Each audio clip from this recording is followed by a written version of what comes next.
Welcome to the Grow Your Practice podcast. Hi, I'm your host, Chad Madden, owner of Madden Physical Therapy and Breakthrough. Join me each week as we dive into the best practices, systems, principles, tips, and tricks to help you grow your private practice. In this episode, we're going to discuss what works in every single ABC split test we've ever seen in marketing. If you listen to the last episode, I talked about the main principles, what we want to align in direct-to-consumer marketing efforts for a private practice and how that's different from branding. But when we do this the right way, when we market direct to the consumer with direct response marketing, we literally can get a branding effect. Here are some of the things that I hear clinicians saying and practice owners saying. The first one is, I hate to sell. This just happened within the last week. But when I asked the owner within the conversation last week, I said, what do you really mean when you're saying that? They said, well, I don't want to convince somebody to do something that they don't want to do. I said, well, what would that be? They said, well, come in for treatment services. I was like, you're trying to be more valuable in the marketplace. You went to school for 6, 7, 8 years to study how to provide treatment services. Now there's somebody in front of you. You don't want to convince them that they need your services. Okay, that's something that we have to work through. But the key is, most owners think it's a selling issue. What I really think is going on is within marketing, which is the positioning of our services, if you remember that from the last episode, our sales efforts, which is asking somebody for money in exchange for our services. The better that our marketing systems are working, the more effective our marketing is, the less pressure we're going to have on sales. In the most radical scenarios, we can have marketing working so well that there's almost no sales pressure at all. I'll give an example. I had shared back in, let's say 14 years ago, when I really started getting into studying direct-to-consumer, direct response marketing, the one thing that I had caught on fairly early is that video was up and coming. Again, this is 2010. YouTube was kind of new. The thing that I started to do was create video content and just posting it online on YouTube. I had no idea what I was doing. This wasn't Mr. Beast level or anything like that, but I would post valuable videos based on what the questions my patients were asking. Most of them are like between 3 and 5 minutes. They still exist. I still get money from Google, which is kind of crazy. Don't worry, it's nothing radical. It's like $2,000 to $3,000 a year, but nonetheless, those videos are still running, and now they're like 13, 14 years old. From those videos, though, we started to get interest because one of those videos, anytime a person would Google sciatica, we were the #1 video in the world. We were the only video that would show up it's called the top feed. When you would Google sciatica, that video would come up. This is no longer the case, but it was for a few years. People would email or call the clinic and say, hey, by the way, I am in California, I'm in Idaho, I'm in Kentucky, I'm in Florida. Can I come in and you treat me? Now, the crazy thing is I don't have any special certifications or not a lot of training. I've done a lot of con ed around spine treatment, but nothing that I would say is above beyond. I'm not unique. I'm not a unicorn in terms of spine treatment or back treatment. I would fly in. I would treat them. After that first visit, the most radical example was we had a gentleman come in from Kentucky. He had been elsewhere, was really flying all over the country looking for a solution. After the first visit, he walked out front and basically had I believe, a missed SI joint issue, if I remember correctly. He threw his credit card on the receptionist's desk. And he said, yeah, just charge me whatever. And he actually had insurance. We just worked with his insurance to get him the care that he needed. But that is what you're looking for. You're looking for in your marketing. I didn't have to sell him. I didn't have to say, okay, it's going to be $100 a visit, $300 a visit. Here's the package. I didn't have to do any of that because our marketing was so good.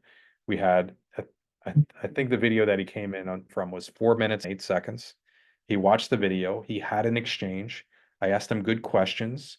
I didn't have to tell him anything about who I was or who I wasn't in terms of a clinician. I just asked him very good questions. I had seen his problem a lot in terms of it being missed on diagnostic imaging, et cetera. He came in, I treated him for that problem. The result was so dramatic that he was willing to pay whatever. By the way, just as a follow-up, he came back 2 more times. Not only did I treat him 4 times that first visit, but he went back to Kentucky and he traveled back 2 additional times for care in the future. You don't need that interstate travel in your practice. You're just looking for that same effect within your 10-mile radius, right within your community. Big point number 1 is better marketing systems ease the pressure on selling, right? They're indirectly or they're directly related. We'll call it an inverse correlation if you're a nerdy clinician like I am. The next thing that you want to think about is, how can I make it easier for people to demand to see me? How can I, get in a position where I never have to sell again, where I never have to convince another person to need my service? And if we're trying to solve that puzzle, how do we think through this?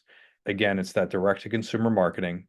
The thing that we talked about last week is we always want to use direct response marketing.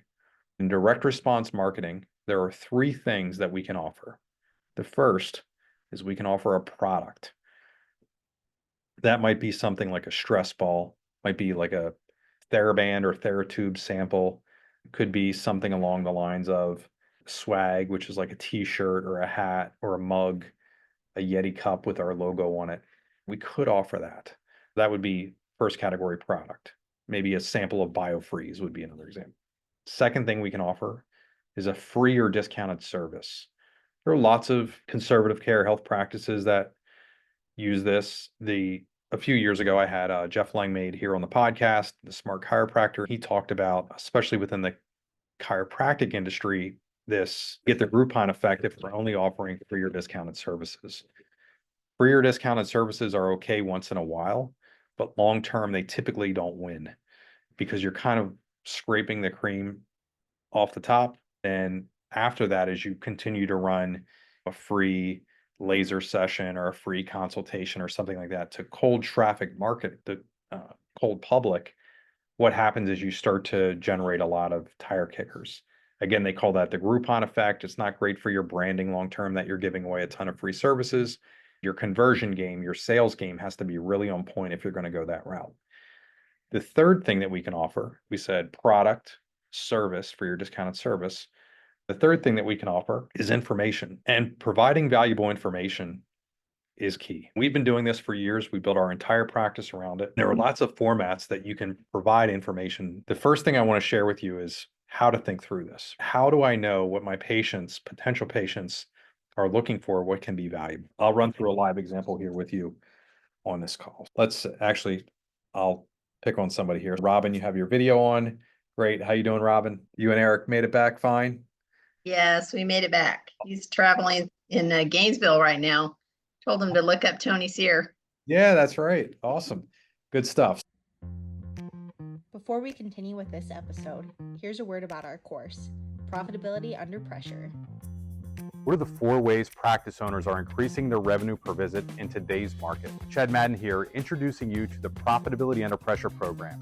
This is a 90-day masterclass designed to help you build a financial system in your private practice to improve your revenue per visit and your bottom line profit margin. Many practice owners like you are facing declining reimbursements and increasing operational expenses. It's more expensive to provide care. This makes it harder to maintain the financial health of the practice. The Profitability Under Pressure program compiles the processes working for practice owners today into one system to help you increase profit margins, regain your time, and help more people in your community.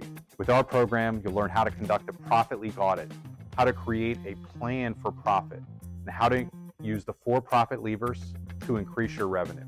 Plus, you'll enjoy a complimentary 90-day trial of our patient demand software and access to our exclusive Insider Circle community.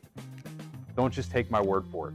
Hear from practice owners like Lance Gross, who added $1.1 million to his bottom line, and Peg Gray, who got her finances under control after 4 decades in practice, or Jeff Gersh, who saved time by getting the cheat sheet to increase profitability. Don't let this opportunity slip through your fingers. Apply today for the Profitability Under Pressure program and start increasing your profits by $10,000 or more in just 90 days. Click the link below to join the waitlist now. Secure a more stable financial future for your practice. Apply now and join the ranks of successful PT practice owners who have transformed their businesses with our program. Apply today. Thank you for listening this far. Now back to the episode. What's the number one diagnosis that you want to attract into your practice? Orthopedic, outpatient, back pain, knee replacements, Back pain's good. So shoulder. we said back pain. We'll use back pain as the example. I'm just going to go to Google. This isn't a special Google or AI or anything like that. Just Google. We're going to type in the search bar, back pain. When I search back pain, at least here in my area, I get a little thing that says people also ask. This is a super powerful tool. What is happening is Google is giving us what people in our area that have back pain, what they are searching for.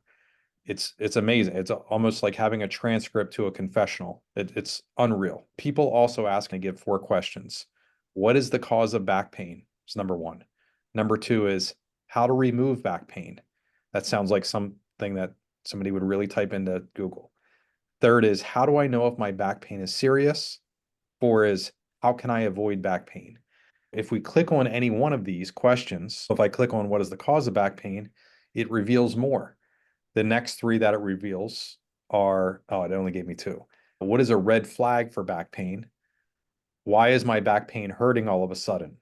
Wow, that really sounds like something somebody would type into Google. If I click on how to remove back pain, then I open up more. That is, what drink helps back pain? That's a wild one.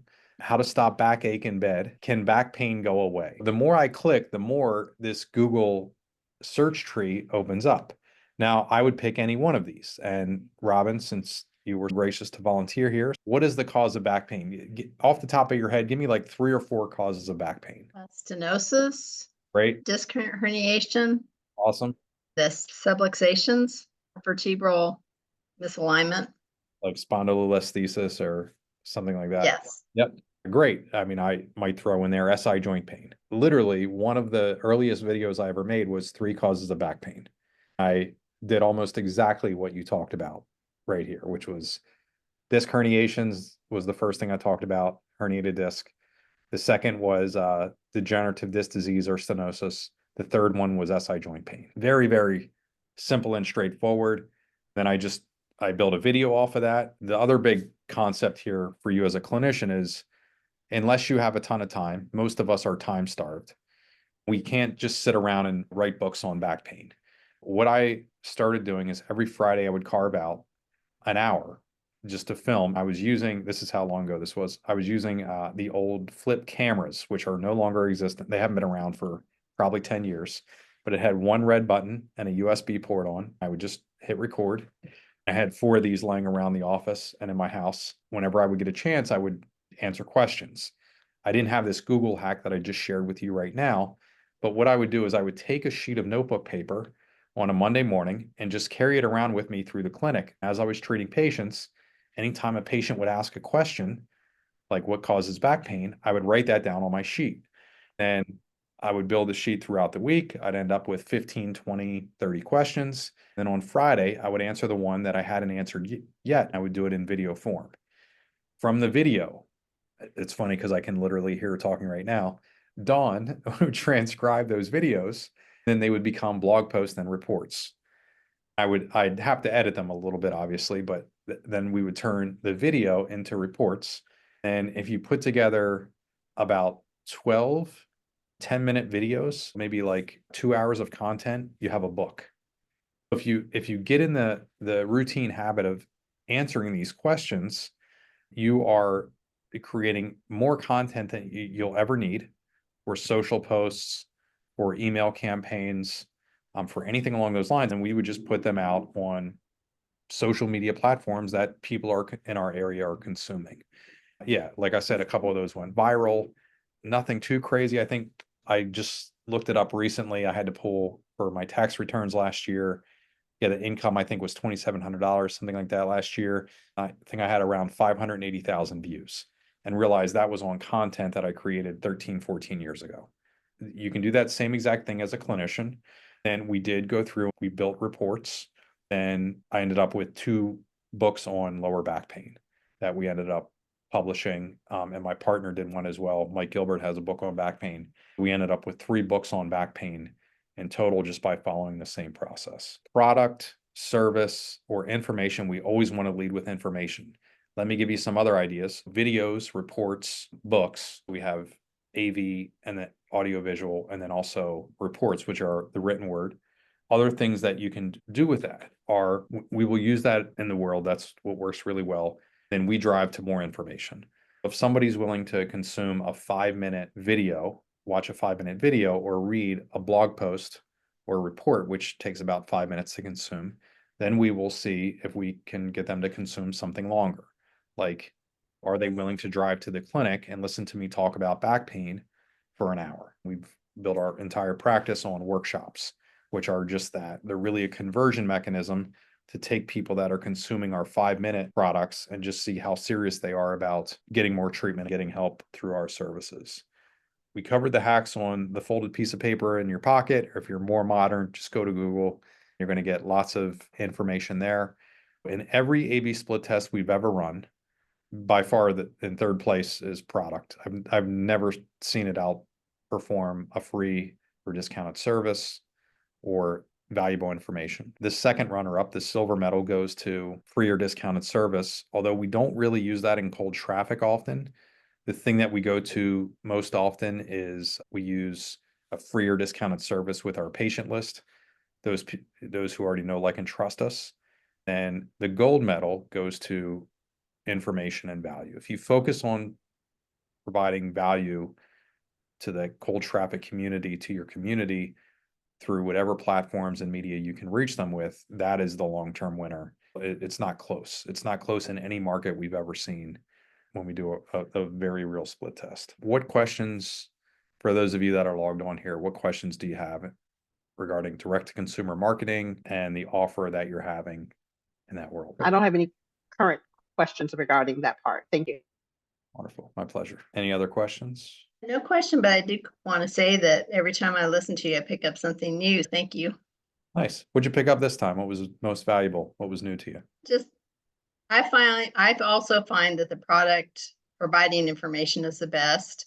It's just interesting that what you talked about on the Google search and looking at that way, what people ask the most, and then addressing that. I don't know if I'll go into a YouTube empire or anything like that, but it's still useful. I feel like that's something that you can even do in a Instagram hack or something like that even. Oh, yeah.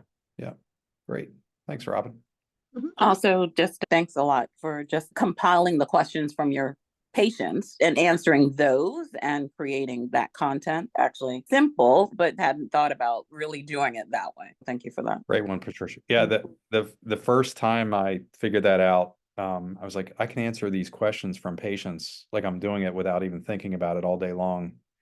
Then I'm trying to figure out what would be valuable to potential patients. I was like, oh, it's just answer the questions I'm already answering every day and make it available to them. Exactly. Perfect. Very good. Well, thank you everybody for tuning in. This was great. And yeah, we'll be posting this for you. And awesome. Thanks for being here. Thanks much. Bye-bye.